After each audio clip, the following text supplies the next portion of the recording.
Kisah Abu Dujannah dan pohon kurma. Pada zaman Nabi, terdapat sahabat yang bernama Abu Dujannah. Ia adalah seorang ayah yang sangat bertanggung jawab pada keluarganya. Ia juga seorang hamba yang taat yang selalu menjalankan semua perintah Allah.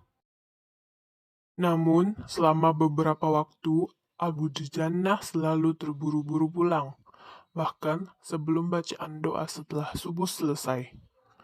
Perilaku Abu Dujannah yang seperti itu membuat Nabi ingin mengajak Abu Dujannah berbicara. Seperti biasanya, Abu Dujannah pulang terburu-buru. Namun di depan masjid, ia melihat Nabi beserta Abu Bakar tengah menunggunya. Abu Dujannah pun bertanya kepada Nabi, "Apakah kau ingin berbicara denganku ya Rasulullah?" Rasulullah mengangguk. "Benar, ada sesuatu yang ingin aku tanyakan kepadamu." Ketiganya lalu duduk di pelataran masjid.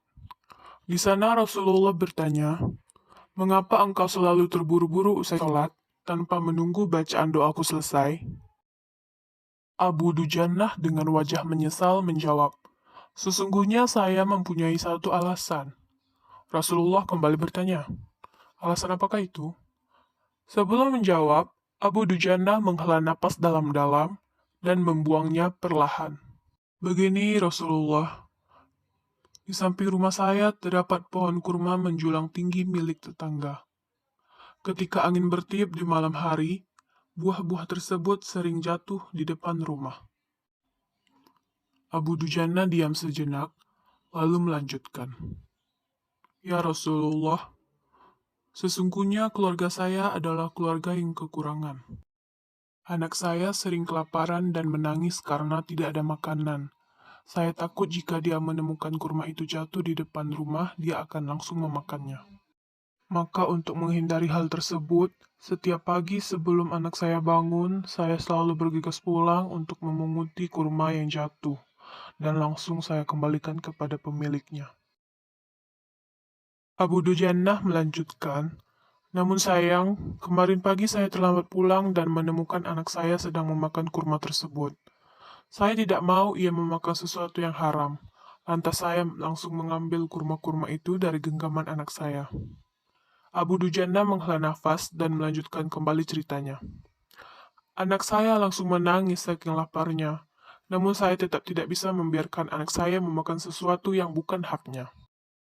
Nak, jangan engkau permalukan ayahmu di akhirat kelak dengan memakan kurma-kurma yang bukan hakmu. Karena sesungguhnya ayah tidak akan rela tubuhmu dikotori oleh harta yang haram." Rasulullah dan Abu Bakar tidak bisa menahan rasa sedihnya ketika mendengar cerita Abu Dujannah. Abu Bakar lalu menawarkan diri untuk membantu keluarga Abu Dujannah. Bersama Rasulullah dan Abu Dujannah, Abu Bakar menghampiri rumah si pemilik kurma. Di sana Abu Bakar membeli pohon kurma itu, dan sepenuhnya memberikan kepada Abu Dujannah.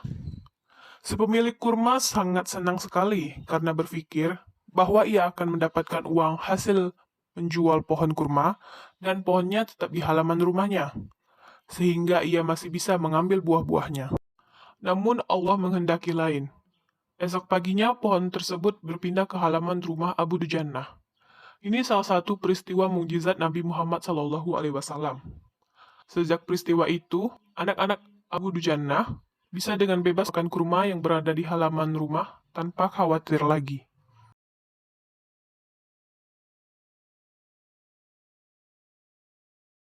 Assalamualaikum warahmatullahi wabarakatuh. Nama saya Rehan Saputra.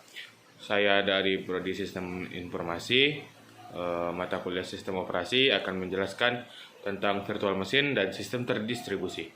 Nah, yang pertama saya akan menjelaskan nama-nama kelompok saya, yaitu yang pertama Adinda Azahra, yang kedua Aisyah Khairiyah, yang ketiga Nisaul Aminah, yang keempat M. Ferel Dwi Cahyo, yang kelima Muhammad Al-Farisi, yang keenam saya sendiri Rehan Saputra.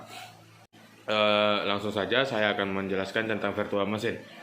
Pengertian virtual mesin. Virtual mesin adalah program perangkat lunak atau sistem operasi virtual yang bisa digunakan pada sebuah perangkat keras bersamaan dengan OS asli perangkat tersebut, berjalan pada partisi terisolasi yang ada pada komputer host dengan resource seperti CPU, memori, dan sistem operasi tersendiri, memungkinkan pengguna untuk menjalankan berbagai aplikasi pada virtual machine dan menggunakan seperti biasanya pada perangkat tersebut.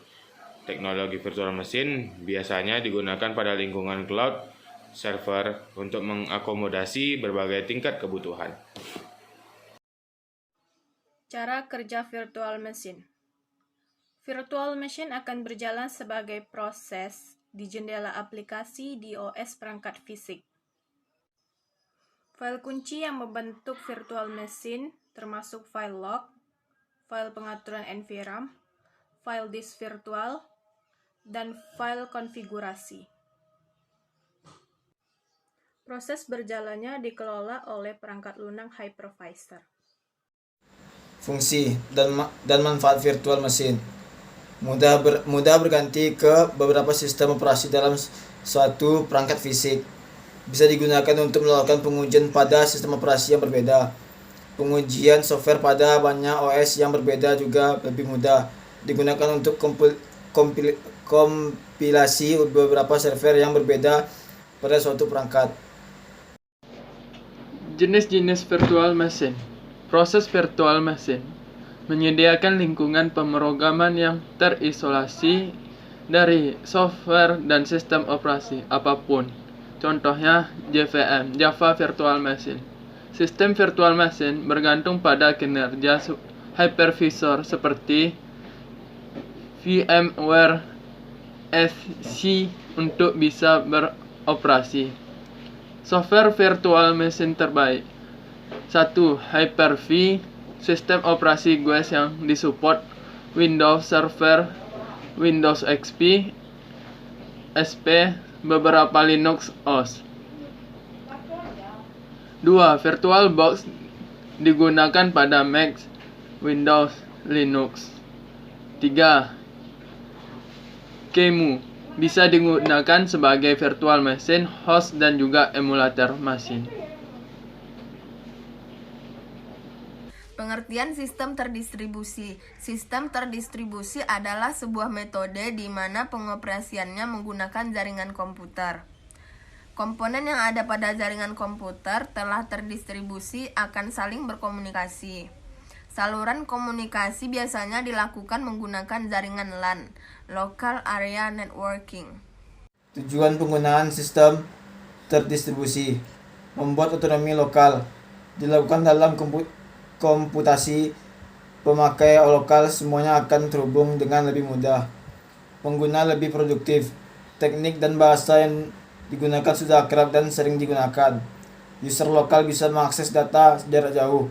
Akses yang bisa dijangkau bahkan termasuk akses data dan program. Pekerjaan tidak terbatas jarak dan waktu. Seolah-olah jarak tidak ada lagi dengan memahami sistem terdistribusi. Mengapa menggunakan sistem terdistribusi?